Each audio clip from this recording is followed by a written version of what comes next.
All right, let's talk about something huge today. Sustainability. I know, big word, but we're going to break it down. We're going to look at how we can get from this world of waste we're living in to a much smarter, circular future. And we'll use a real country's journey as our guide to see how it's done.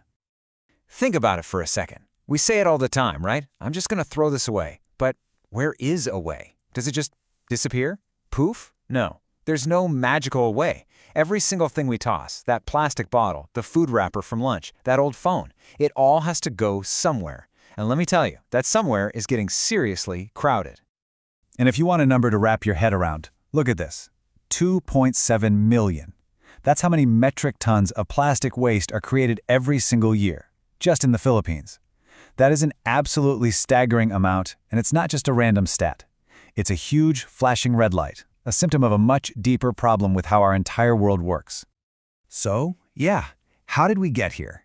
How did we get to the point where we're literally creating mountains of trash? Well, the answer is kind of baked into the system, into the very blueprint of our modern economy. And here's our culprit. It's called the linear economy. For the past 100 years or so, this has been the engine that's powered, well, pretty much everything. But it was built on a really, really flawed idea. A couple of them, actually. It assumes the planet's resources will never run out, and that we have an infinite amount of space to dump our trash. We know now that's just not true. And the process itself? It's almost ridiculously simple. You can break it down into 4 steps. Step 1, we take resources from the earth. Step 2, we make stuff out of them. Step 3, we consume or use that stuff. And then step 4, we dispose of it. It's a one-way street. Think about those little single-use plastic sachets you see a lot in the Philippines. They're the perfect poster child for this model.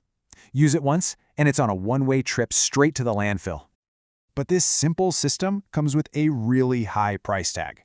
We're talking about running out of natural resources, creating these massive piles of waste and pollution, and honestly, it's not even a stable system for our economy in the long run.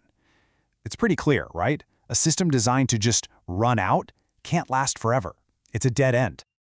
Okay, so that's the bad news. That's the problem. But, and this is a big but, it is absolutely not the end of the story. There's a much smarter way, a different goal we can shoot for. And that goal is all wrapped up in this idea of sustainability. Now, this is the classic definition, and it's just perfect. It's been around since 1987, but it's more relevant than ever. It's about meeting the needs of the present without compromising the ability of future generations to meet their own needs. See? It's not about going backwards or stopping progress. It's just about being smart. It's about making sure our kids and their kids get to have the same shot we did on a planet that's healthy and thriving. And here's something that's super important to get right. Sustainability isn't just about trees and polar bears. It's like a 3-legged stool. You've got the environment, the economy, and society. A truly sustainable idea has to work for all 3. It has to be good for the planet, it has to make economic sense, and it has to be fair for people. If you kick out any one of those legs, the whole thing just topples over. So, the big question is, how do we actually do that? How do we build that 3-legged stool? Well, the answer is a fundamental shift in thinking.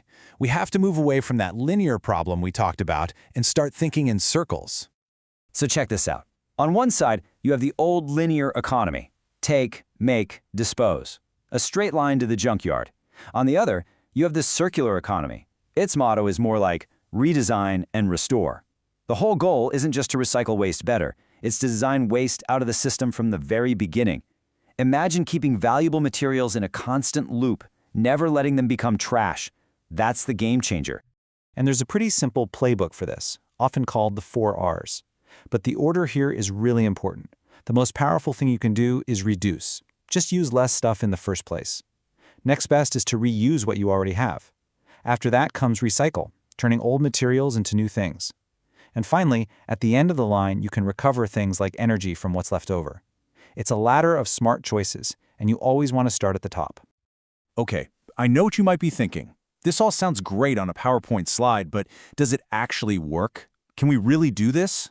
The answer is a huge, resounding yes. Let's dive into some amazing examples of this shift happening right now, in the real world.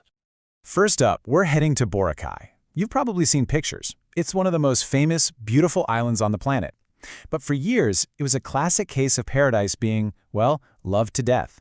It was the perfect, sad example of what that linear take, make, dispose model does to a fragile place.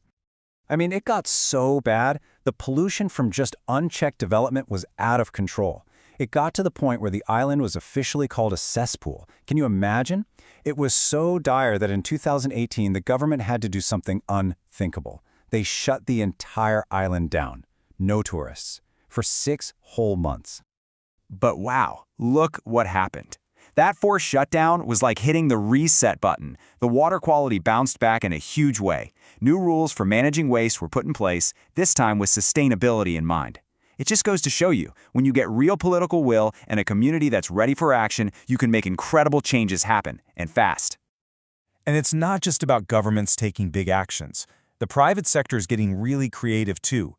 Take Wholesome Philippines, a huge cement company.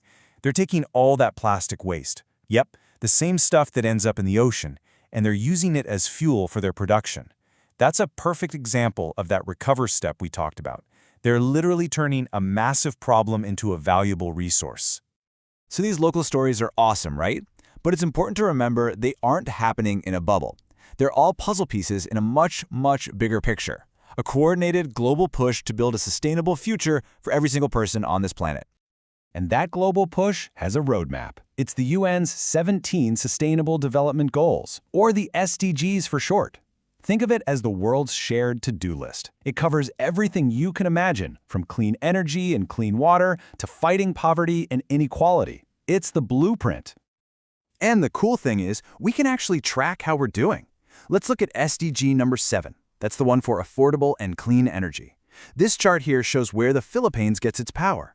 You can see that 29% is from renewable sources. Now that's a really solid start, but it also paints a really clear picture, right? There's still a big chunk of work to do to move away from fossil fuels. And trust me, the need for this is urgent. For a country made up of thousands of islands like the Philippines, this isn't just some abstract idea for the future. A full 60% of the population lives in coastal areas that are really vulnerable to climate change. For millions of people, sustainability isn't a choice. It's a matter of survival. All right, so let's boil it all down. What are the big takeaways? Number 1, our old take, make, dispose way of doing things, it's broken. It's just not sustainable. Number 2, the circular economy isn't just a nice idea, it's a practical plan with clear steps: reduce, reuse, recycle, recover. And maybe most importantly, number 3, this is possible. We saw it with our own eyes in Boracay with smart companies. Change isn't just a dream, it's happening right now. And that brings everything right back to us, because this isn't just on governments or big companies. It's on all of us too. So I'll leave you with a question to think about. What's one linear habit in your life, just one little thing, like that daily coffee cup or the plastic bag from the store, that you could make a little more circular starting this week?